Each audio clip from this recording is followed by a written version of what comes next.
Assalamualaikum warahmatullahi wabarakatuh.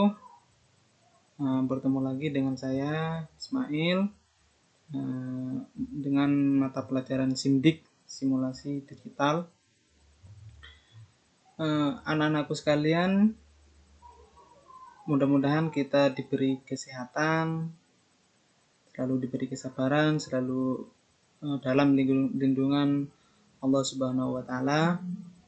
Baik anak-anakku sekalian, untuk sebelum kita mulai pelajaran kita kali ini, marilah kita baca doa bersama-sama. Doa dimulai. Doa selesai. Baik anak-anakku sekalian, kita masuk pada materi. Sebelumnya kita belajar tentang petaminda. Apa itu petaminda? Apa itu pengertian dari petaminda? Terus apa itu petaminda? Terus belajar pembelajaran dengan menggunakan petaminda. Itu minggu-minggu sebelumnya. Ya. Saat ini kita lanjut pada materi berikutnya, yaitu tentang implementasi petaminda. Sekarang kita belajar mengenai implementasi petaminda.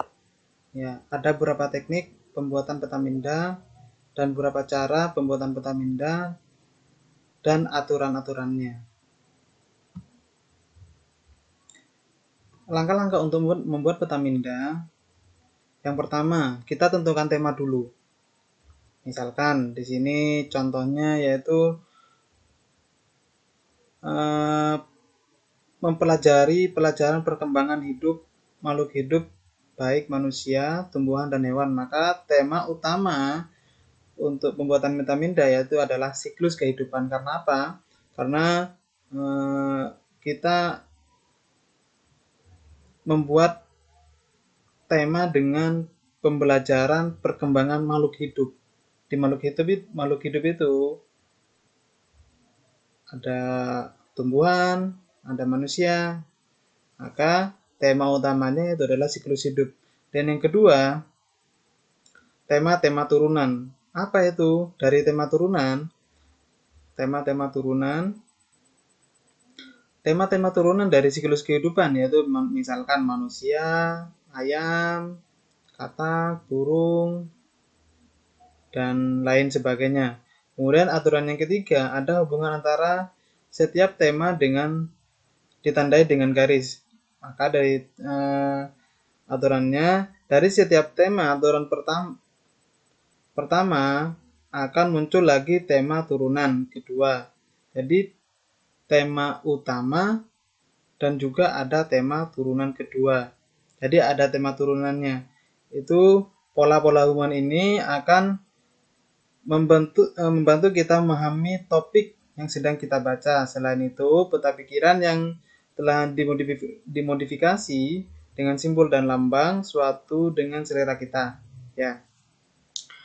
Misalkan ada tema pertama, temanya yang kita buat adalah siklus kehidupan. Ini berhubungan dengan aturan yang kedua, hubungan antara setiap tema dan subtema. Maka ditandai dengan baris. Misalkan kita buat tema pertama, temanya adalah siklus kehidupan. Maka kita akan menarik garis dengan memberi tanda pada tema pertama dan subtema atau tema keduanya. Kemudian yang keempat, gunakan huruf besar.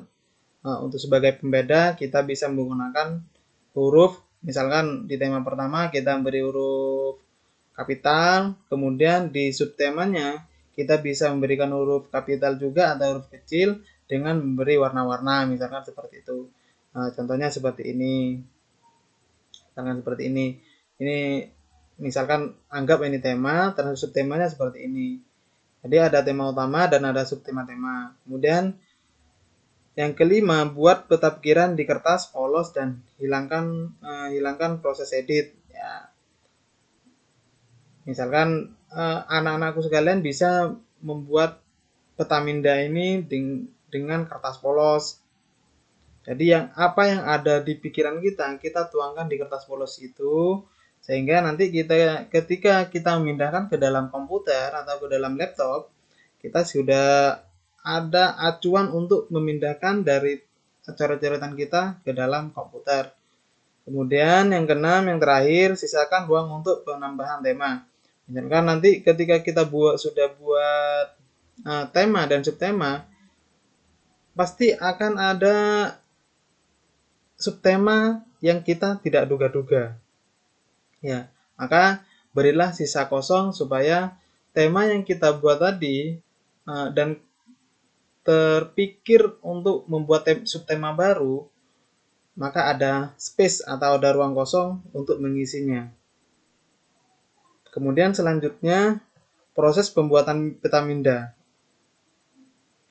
Untuk proses pembuatan aplikasi Petaminda ini, kita bisa menggunakan beberapa aplikasi atau perangkat lunak di komputer.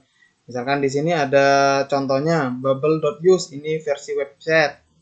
Sampean teman adik-adikku sekalian, anak-anakku sekalian bisa menggunakan, bisa diklik di HP maupun di laptop, klik www.bubble.us, ini versi web. Kemudian ada versi yang desktop atau versi aplikasi. Adik-adik sekalian bisa menggunakan Xmain 8, ini bisa berjalan di macOS, ini bisa berjalan di Windows, juga ini bisa berjalan di iOS. macOS, Windows, dan iOS. Kemudian bisa menggunakan web mapping. Ini sama seperti bubble.use, dia bisa hanya bisa digunakan ketika kita online saja karena versinya website. Kemudian ada Mindomo, ya ini perangkat yang bisa diakses banyak sekali. Ada macOS, ada Windows, ada Linux, iPad, Android. Kemudian ada Freemain, ini bisa juga perangkat lunak, bisa digunakan pada macOS, kemudian Windows, Linux, ya. Kemudian ada IDFlip, ini versi web, Midnote, ada versi macOS sama iOS, jadi nggak bisa dipakai di Windows. Ada Scape, ini bisa Scapel, ada Scapel, ini bisa digunakan di Windows. Ada macOS, Scapel ini bisa digunakan di macOS juga Windows. Ada Main Manager, ini bisa digunakan di macOS, Windows, dan yang terakhir ada Lucinchat, ini bisa diakses di website dan lain sebagainya. Dari berbagai aplikasi ini, anak-anak sekalian, kita bisa membuat Petaminda ini atau peta pikiran ini yang familiar dengan kita. Misalkan pakai Microsoft Word, misalkan pakai Photoshop, seperti itu ya. Pokoknya bentuk dari Petaminda seperti ini. Contoh bentuk dari Petaminda nih. Ada tema, ada subtema, ada sub lagi. Ada subbagian dari akses ini, misalkan. Ini adalah Petaminda dari website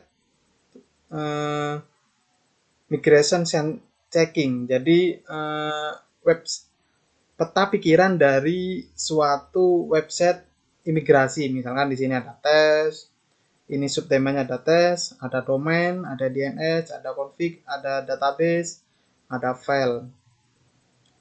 Kemudian selanjutnya contohnya untuk membuat Petaminda, misalkan ini aja. Saya sudah, ini dari penulisnya click.com ya. Ini saya ambil contohnya. Misalkan temanya kita buat liburan keluarga. Temanya kita buat liburan keluarga dan subtemanya di sini siapa? Liburan keluarga itu dengan siapa aja? Kemudian transportasinya apa aja?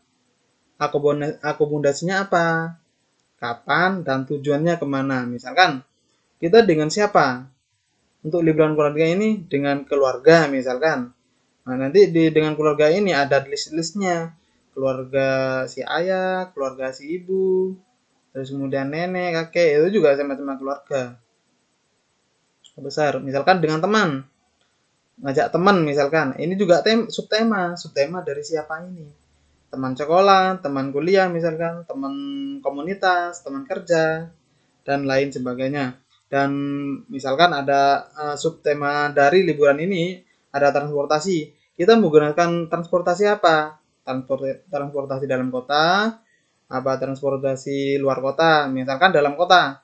Dalam kota kita menggunakan apa? Menggunakan motor, apa bisa menggunakan bis umum, ada bisa menggunakan kereta, atau bisa menggunakan busway.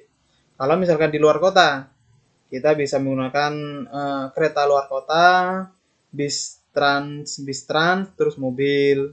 Ya, itu transportasi dari kita mau liburan keluarga. Terus akomodasinya, misalkan kita di luar kota, akomodasinya apa? Kita bisa menyewa villa, terus rumah, terus misalkan rumah siapa? Rumah saudara, rumah penduduk misalkan. Terus bisa, maksudnya ini adalah pilihan-pilihannya gitu. Pilihan-pilihannya misalkan ada hotel. Terus ketika kita sudah menemukan siapa, transportasi, akomodasi, dan selanjutnya kapan? Kapan misalkan ini perencanaan. Misalkan awal tahun, tengah tahun, akhir tahun. Misalkan di awal tahun Januari, Februari, Maret.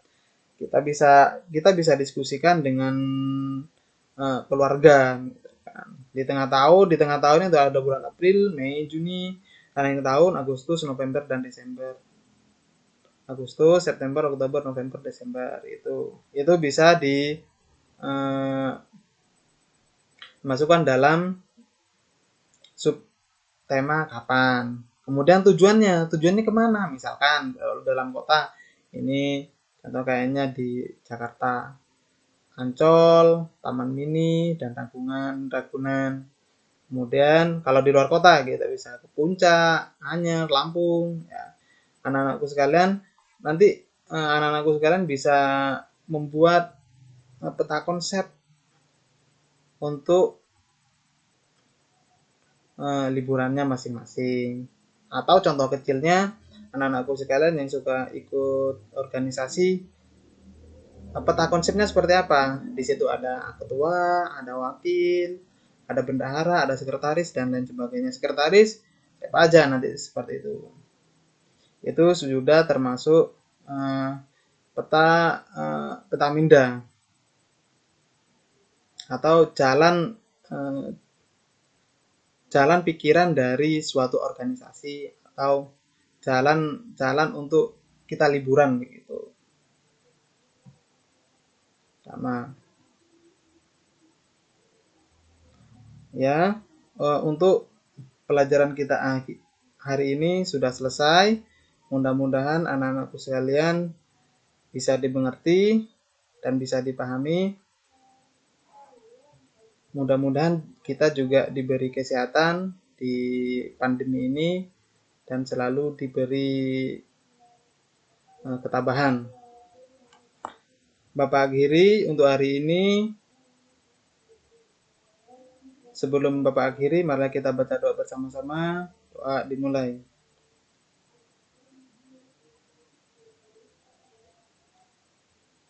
Doa selesai. Terima kasih anak-anak sekalian atas waktu yang diberikan kepada Bapak.